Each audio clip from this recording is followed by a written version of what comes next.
Le visage de la France en 2010, finalement, j'ai presque l'impression que c'est vous qui le construirez. C'est-à-dire vous, hommes, femmes d'entreprise, vous, chefs d'entreprise. La grande question, ça va être de savoir si nous sommes collectivement capables de reprendre en main la situation économique. Ça a été beaucoup dit, énormément dit. Les États ont tout fait. Les États sont au bout.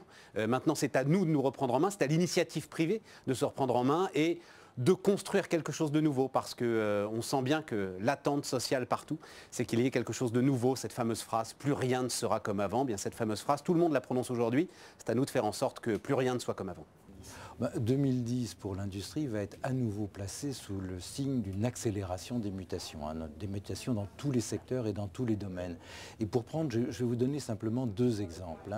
Une industrie très traditionnelle comme l'industrie automobile, en même temps très emblématique, eh bien, elle va être confrontée à deux choses. D'une part, la mutation vers les nouveaux véhicules, les véhicules verts, et les véhicules hybrides. Il va falloir que ces nouveaux produits trouvent leur marché et trouvent une clientèle. Et parallèlement à cela, puisqu'on est en période de sortie de crise, eh bien l'industrie automobile va devoir poursuivre sa restructuration. Alors on a terminé l'année avec cela déjà, avec des grandes alliances européano-japonaises et le démantèlement du groupe GM, eh bien on devrait en voir pendant toute l'année un certain nombre de ricochets.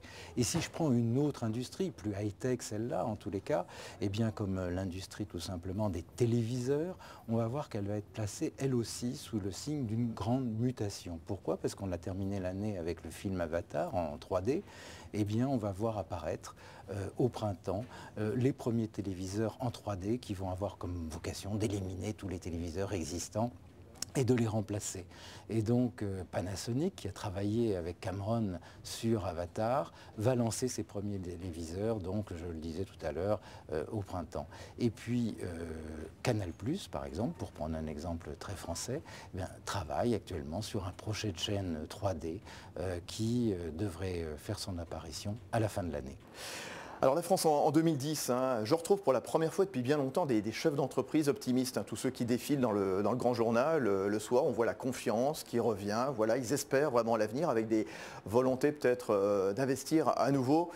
Alors évidemment, le quotidien est difficile, la reprise est fragile, bon, mais ils y croient, ils y croient. Alors malgré tout, un certain nombre d'écueils, l'emploi, il va falloir encore un petit peu patienter avant de réembaucher.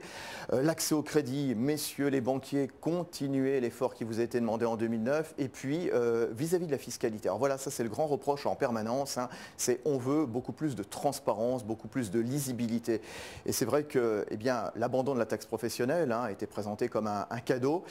Pour un certain nombre de chefs d'entreprise, ça va se concrétiser par un accroissement des charges, donc loin de l'effet recherché. Donc attention, pas de faux semblants.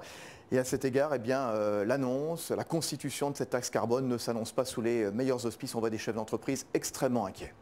En politique, pour le président de la République, Nicolas Sarkozy, 2010 va devoir être l'année des résultats. Parce que bien sûr, il y a les élections régionales qui arrivent en mars, qui ne seront pas faciles pour la majorité, mais surtout, il va falloir qu'à la sortie de cette crise économique, il puisse afficher des résultats qui soient compréhensibles par tout le monde. Est-ce que le chômage a cessé de baisser? Est-ce que l'emploi redémarre? Est-ce que la croissance redémarre? Est-ce qu'on fait quelque chose pour rééquilibrer les comptes publics? Des questions, au fond, très simples. Si du côté de la présidence de la République, on n'a à donner que des réformes, j'allais dire, sectorielles, partielles, c'est bien de dire nous faisons des choses pour les universités, pour la recherche, pour l'auto-entrepreneur. Ce sont des choses effectivement très importantes, mais elles sont, un peu sectorielles, c'est-à-dire les grandes questions, le chômage, la croissance, les comptes publics. Il faut qu'il y ait un début de résultat, parce que sinon, on commencera à lui dire